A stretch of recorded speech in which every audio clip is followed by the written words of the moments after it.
Yeah, I thought it was dangerous, and my brain thought it was dangerous as well. And I had to slowly start to teach the brain that it isn't dangerous. So that required practicing being scared. Welcome to a Healthy Push podcast. I'm Shannon Jackson, former anxiety sufferer turned adventure, mom, and anxiety recovery coach.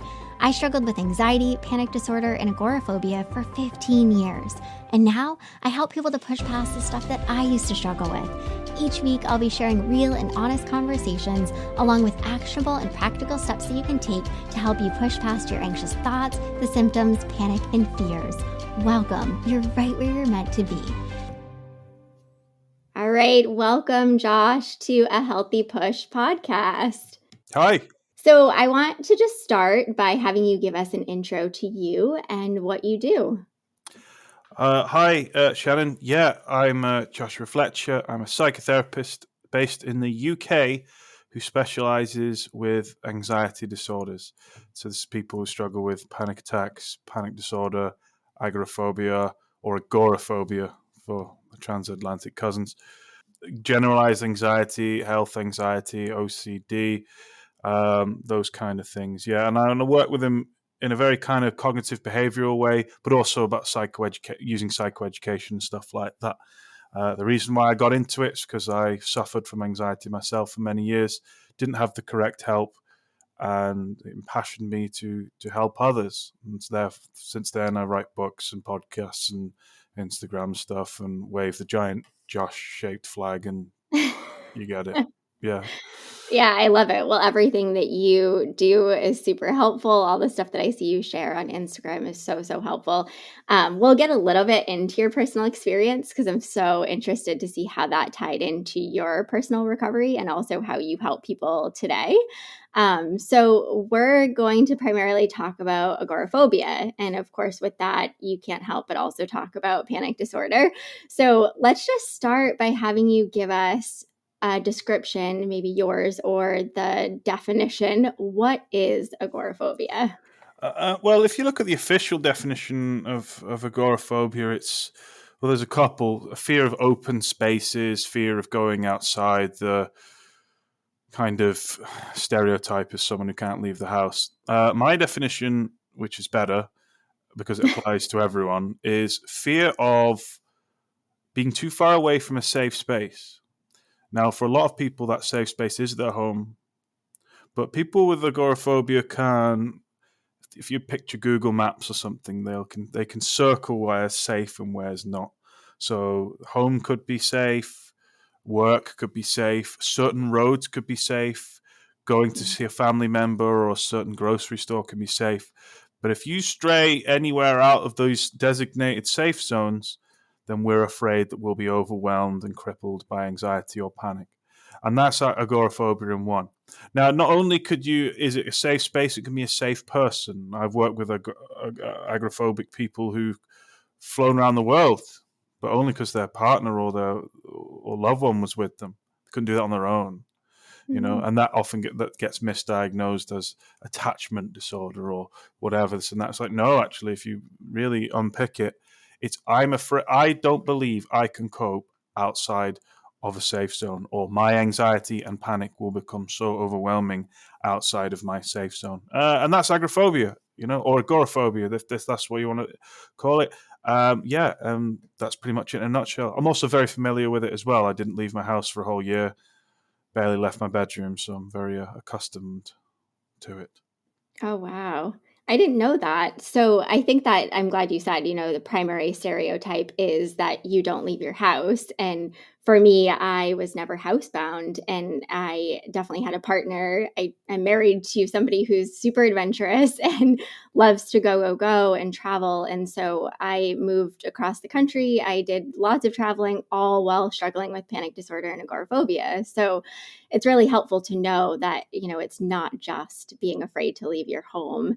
So can you get into a little bit about your personal struggle with agoraphobia and maybe what are some of the things that you struggled with most? Yeah, so mine started like everyone's. My anxiety disorder started in my young 20s when things got very stressful and too much. So like to use the analogy of the jug. We all have a stress jug, and it's a metaphor for our ability to tolerate stress. Now, at this particular point in my life, there was extreme stress. I was looking after my brother who was dying. I was working in a stressful job. I had no money, just coming out of a cannabis addiction, broke up with my girlfriend. This stress jug was building up and up and up and up and up and up and up. Then it overflowed. Boom. And you know it's overflowed because one day I was stood there in work and suddenly the whole world felt weird. I experienced depersonalization, derealization, dissociation for the first time, and I was like, woof. And it was first thing in the morning. I was like, whoa, where on earth did that come from? And then obviously I'd never even really used the word anxiety before. I thought it just meant I'm worried about my exams or stuff like that. No, this was real anxiety. And I had a panic attack because obviously I thought I was going crazy. I was like, whoa, I don't feel here. My hands don't feel like mine. I can hear my own voice. People's faces look like clay. Obviously I describe it now and it doesn't scare me, but when you don't know what that is, it's really scary. It's like, Oh, whoa, yeah. what on earth's going on? And this was my first panic attack. Now, I did what I thought was best at the time, and I went home, which obviously, as we know, isn't great. But if you don't know what you're working with, that's fine. And I went home to work it out. Let's work out what's happening to me. Freaking out. Went to the doctor, said, Doctor, I feel weird. I don't feel like I'm here. I can hear my own voice. I'm spaced out, detached. And he just looked at me like I was crazy. You sound like you're anxious. Have some pills. I was like, all right. Yeah. And then I was just stuck in this huge sense of hypervigilance. And I was so scared. I was in panic attack after panic attack. And I was in my room for ages. And I must have stayed in my room for a long time, trying to work out what on earth was happening to me, Googling stuff like that. And bear in mind, this was quite a while ago now. Like, you type those symptoms into Google, it comes up straight away, but there wasn't much on it when I was struggling. And yeah, I struggled for a year. I couldn't even leave the house. And bear in mind, I'm a confident person. I've flown around the world, done some crazy stuff. This was the most scary thing I did. And that's how my panic disorder and agoraphobia started. I couldn't leave the house. My mum would say, oh, try to go for a walk. And I was like, no, because what if I freak out? And yeah, that's how mine started. And I couldn't find help for ages until I kind of stumbled across books like Claire Weeks and Paul David, and they gave me a bit of an idea of what was going on. I felt less alone. And I was like, oh, okay. And obviously I was looking after my brother at the time, which, looking in hindsight, was a good thing, because with panic disorder and agoraphobia, it loves it being the most stimulating thing in your life, the most important thing in your life. But panic disorder and agoraphobia wasn't the most important thing in my life, and that's what helped me overcome it. So, and it was actually advantageous to have that. But yeah, after doing that, and then I learned about it, psychoeducation, learned the principles of CBT. Psychoeducation is so important. And then the penny dropped. I was like, oh, I get it. My threat response is going nuts because I'm super stressed, and now I'm fearing that threat response over and over again. I need to solve this with my behavior. And yeah, that's kind of, in a nutshell, the story of agoraphobia. Yeah, that's quite intense. I mean, I definitely have some similarities in my journey. I'm glad that you mentioned stress being a huge contributor, because I know for myself, I was in the same boat. I mean, I had so much going on at the time. I was also I started struggling when I was a teenager, but of course, once I started working and going to college and all of that, and I just had so much overwhelming stress in an unhealthy relationship, a very toxic relationship, actually, so many things. And same with you, my stress bucket overfilled, and it was like every day was panic, panic, panic, and fear. And so I know that a lot of people always try to figure out, like, why is this happening? Why am I struggling with panic? Why am I struggling with agoraphobia? And stress, and even just having one panic attack, can absolutely do it. Is that something that you would agree with? Yeah, I mean, you use the stress jug analogy, the stress bucket.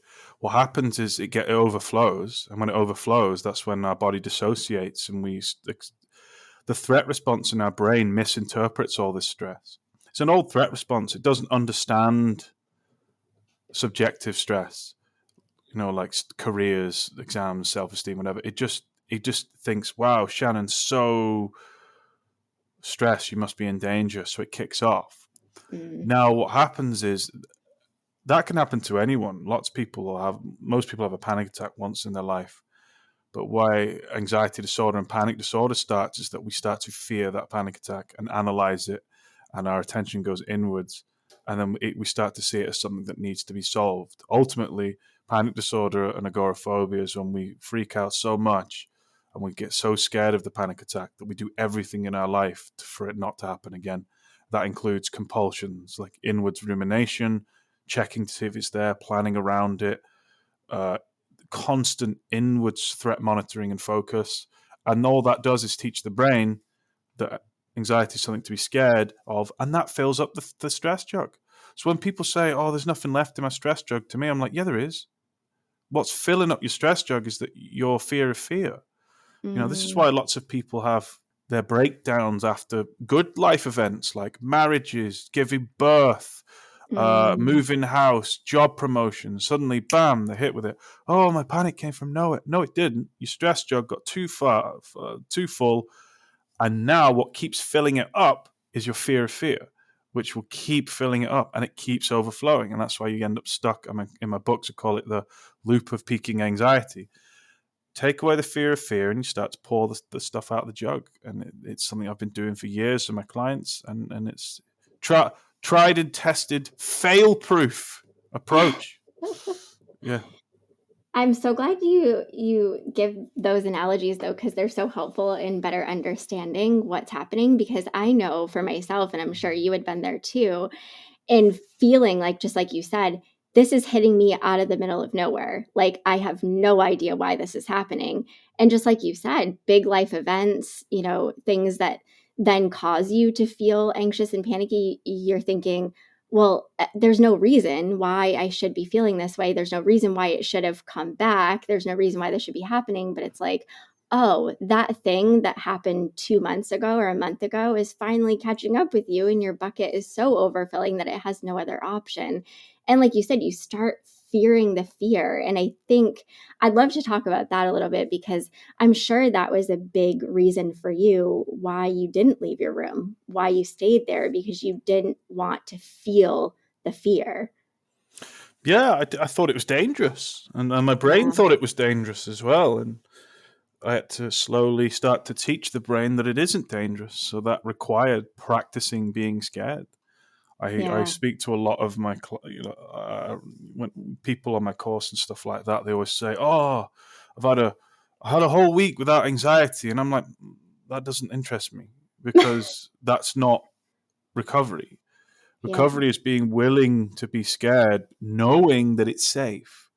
It's safe.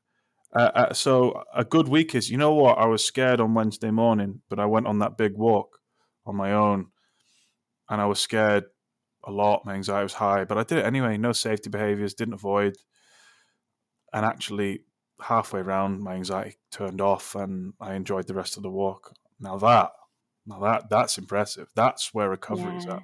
But when people are like, "Oh, I've been 3 months without having a panic attack," that's not interesting. I have panic attacks now and then. I mean, I don't call them panic attacks because nothing's attacking you. They're adrenaline rushes.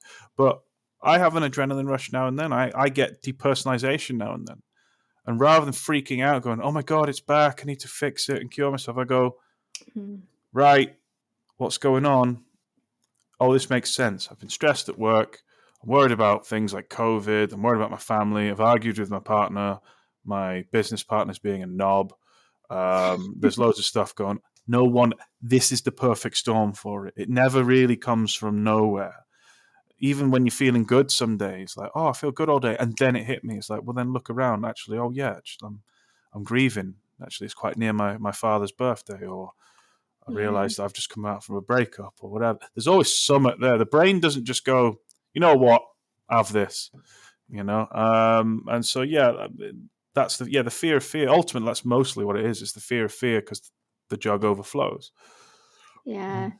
So I'm curious, for your personal journey, what was like one of the things looking back that really helped you to start chipping away at that fear of fear, and the thing that started helping you to leave your room and facing the hard stuff?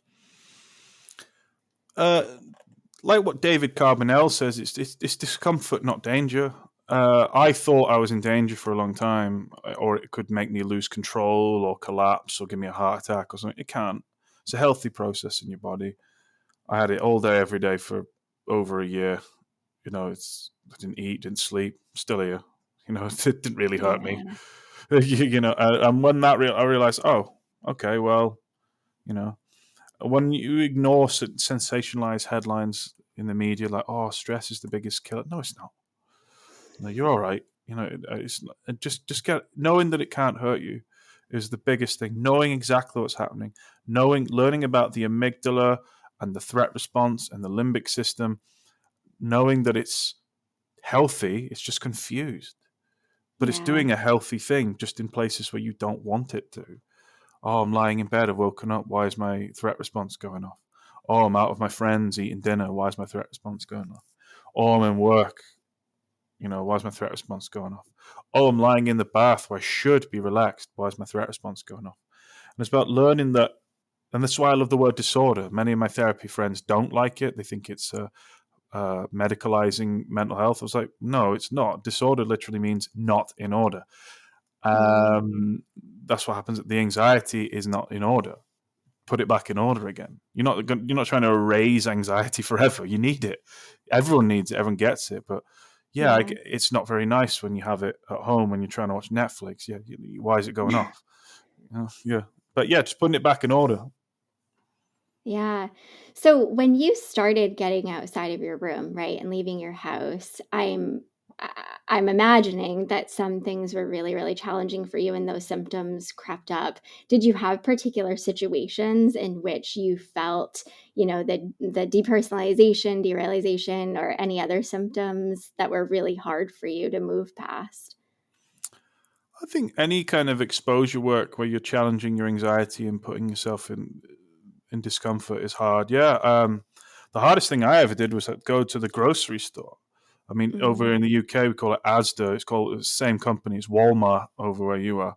Going into Walmart with just practicing exposure, feeling the lights are too bright, feeling overwhelmed, images of being carted away to the asylum, images of collapsing, freaking out. No, actually, no, just going like, no, I'm practicing being scared here. I'm teaching the brain this is safe. Yeah, that was one of the hardest things I've ever done. Just going around the corner to Walmart. And then I went to Walmart again the next day. It was hard, Mhm. but not as hard. And then I went again the day after. It was hard, but not as hard as the previous day. And then I went again. I was like, actually, I'm not really scared of Walmart anymore. Oh, well, there must be something to this. So then I kept putting myself in situations where they'd scare me. And the anxious response will always try to get you to avoid. So I practiced in my Mhm. car. You can't panic in the car. You kill someone. No, it won't. Not going to make me lose control. So I practiced driving around in the car. Oh my God. And then that got easier and that got easier. But yeah, initially, just getting out of the house. In fact, I was so bad once, I was afraid to go to the bathroom. Oh, Yeah. wow. Yeah. I A very think long time ago. yeah. I Yeah. think you hit on something, it's the feelings that make you feel like you're in danger, and especially when you're out, outside of whatever you might consider your safe place, and you're feeling those feelings and you're convinced like this is dangerous and I'm not safe.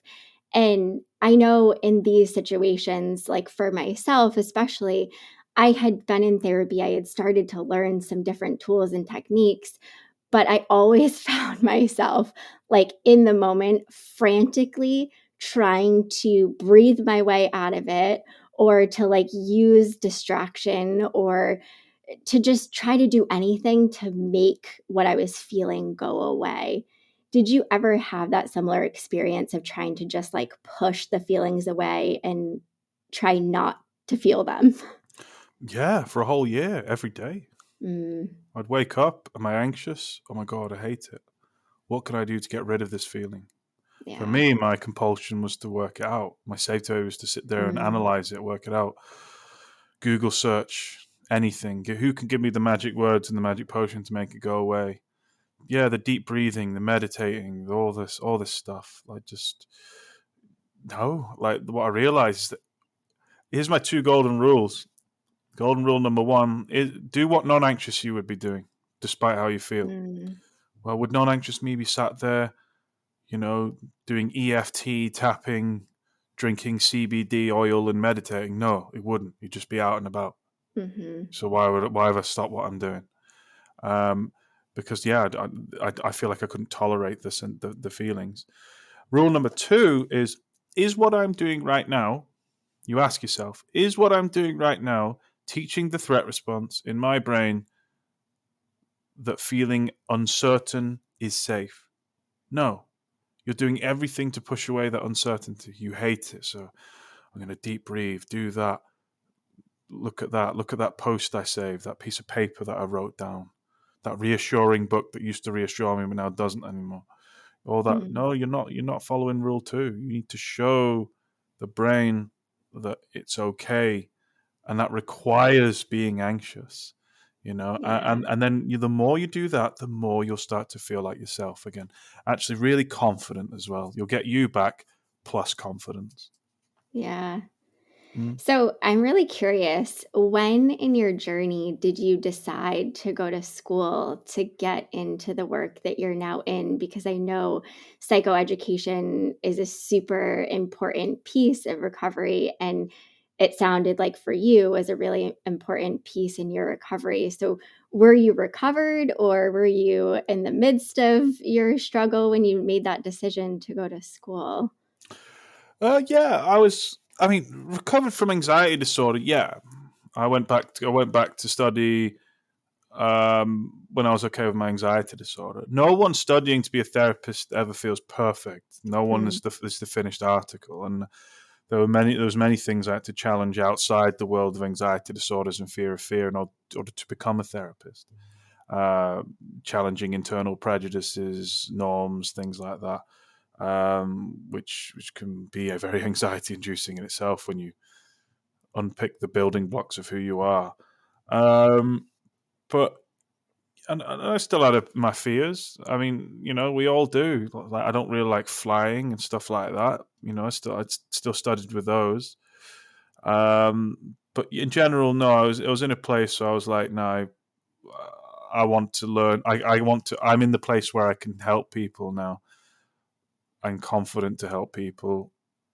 So, what's the best way to do that? I'm going to study and make sure that I'm in the best place to do that. And yeah, it was cool. Comes with its own anxiety things. One of the best things I did. Yeah. That's awesome. I'm so glad that you did that, because I think there are so many therapists right out there that have struggled with anxiety or even panic and agoraphobia, but not a lot of people share that. And so it's really helpful to know that, I know I can speak from personal experience. When I went to see a therapist for the first time, I sat there for probably the first 3 sessions thinking, this woman has no idea how to help me, because she has no idea what I've been through. And I think, you don't have to go through it in order to help somebody, but there's definitely it's so powerful when you can connect with somebody when they've been through what you've been through, and they share that same, mentality, they understand it. So yeah, when I came across you on Instagram probably years ago now, I was like, oh my gosh, somebody who's forthright that they were once there and that they continue to struggle with anxieties that we, struggle with as humans. But, having the education and really understanding it better so that you can help other people move through it. It's so powerful. Hmm. Thank you. So, Yeah. can you talk about maybe a big mistake? I know you've already talked about a couple that I picked up in our conversation, but what's a big mistake that you see people making along the recovery journey? Um, Applying perfectionism to recovery. Mm, So they believe that when they're anxious, that's a step back. And this is why I always say the golden rules. As soon as you start to see anxiety as a step back, you are no longer practicing willful tolerance. Now, willful tolerance is my staple word. It's something that Dr. Sally Winston and Dr. Marty Steve use. in their work, and I've kind of adopted it myself. It's like um, recovery is when you can willfully tolerate your anxiety and you believe that. And when Yeah. you believe that, the amygdala, the threat response, stops adding fear to the jug, and et cetera, et cetera. You're recovered when you start to have anxiety and panic, and then you realize, okay, well, I don't like this, but I'm not bothered. I can willfully tolerate it. Whereas Yeah. the number one mistake I hear is, oh my God, I'm having a relapse. I am spiraling. I am doing all this. And I was like, no, you've just lost willful tolerance. That's the Yeah. only difference. You've lost the ability to willfully tolerate it temporarily. Just work on it Yeah. again.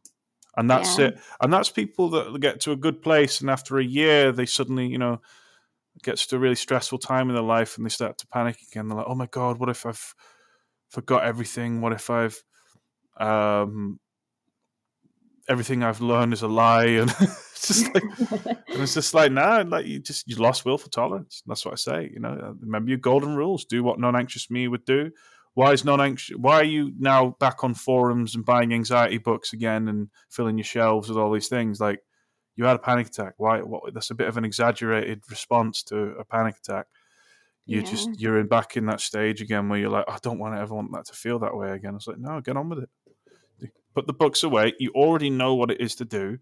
Just get on it. And I've been that person too. When I was training to be a therapist, we have the emergence of trauma narratives, which for people like me who's diagnosed with OCD as well, really, really don't help with anxiety disorders, because there's an obsession both in the popular sphere and even in modern day psychotherapy and humanistic psychotherapy that everything is trauma. I've been traumatized, trauma, developmental trauma, something trauma, this trauma, whatever, trauma is trapped inside of me. I need to get rid of the trauma. Now, yeah, if you've got PTSD and complex PTSD, I understand, and those narratives can be helpful, but they suck for anxiety disorders, because they start to make you think that there's something wrong with you, which then Mhm. encourages inwards threat monitoring and rumination. It does my head in. I argue with therapists all the time about it. Often I'm in the minority, but then again, that's why no one listens to them and everyone listens to me. Yay! But I think it's so true. You do see so much on social media, especially pointing to how, trauma has a direct correlation to your struggle with anxiety. And you see it everywhere all the time. Like, if you struggled with this, then this It is must why. be trauma. Right. Yeah, And yes, I I don't work like that. yeah, I think it's helpful though, and I'm glad that you share that, because I know for myself, I experienced lots of trauma as a child and also as a teenager, but it definitely wasn't the primary reason why I struggled with an anxiety disorder. It truly was the stress It and the adds to your panic. jug. It Oh, adds to your yeah. jug. Trauma. I've been through some horrendous trauma. I've had loved ones die in my arms. I've been beaten Mhm. up. I've been emotionally abused. I've been in an emotionally abusive relationship. I've done all this. That's not. It relates passively, indirectly to your anxiety disorder in the sense that it contributes to the jug filling up. Mm, But you get a lot of therapists going, that sounds traumatizing. It's the trauma. Tell me more about that. That's nothing to do with me fearing going to Walmart because I'm afraid of my panic sensations. yeah. Yes, it was contributing. I like how Drew Linsala, anxious truce analogy, where he says a lot of therapy is for anxiety disorders is like trying to work out what started the fire when your house is on fire. It's like, no, put out Mm, the flames first, and then if you want to understand where it came from, try and identify the match, where'd the match come from.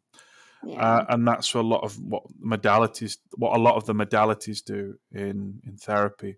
That's why it's important, and that's why I really like the cognitive behavioral approach or the metacognitive approach, understanding the nature of anxiety disorders.